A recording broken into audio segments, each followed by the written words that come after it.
يا تحرق التحرق. ما كاين لا حمامات المجر لا والو، اجمل حمام في العالم. ويلكم تو خنشلا. حمام الصالحين هو واحد من أجمل وأقدم الحمامات الرومانية في العالم. تأسس في حوالي سنة 76 ميلادي من طرف الروماني فلافيان، واللي كانوا يستعملوه للاسترخاء خاصة بعد المعارك والحروب. يتواجد الحمام في بلدية الحامة ولاية خنشلة، ويحتوي على مسبحين على الهواء الطلق والكثير من الغرف. مياه الحمام تحتوي على الكثير من المعادن، وهي علاج لأمراض العظام والمفاصل والأمراض الجلدية.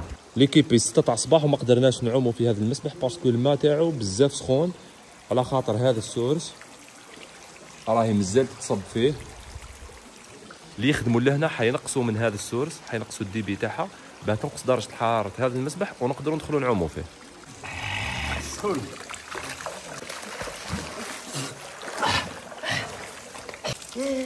سخون صح.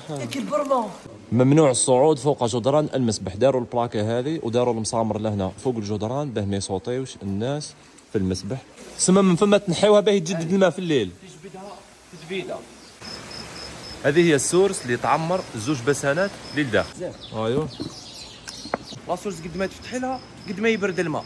ليكيب هذه هي السورس، منها يخرج الماء سخون قبل ما يعمر البسانات، وتفوت درجة الحرارة تاعو 70 درجة قبل ما يمشي في هذا المجرى باه تنقص شويه الطومبيراتير تاعو. عندنا كي يمشي في المساحه الكبيره هذه تهبط درجه الحراره تاعو، وهنايا ما ينقصش بزاف قبل ما يدخل للداخل.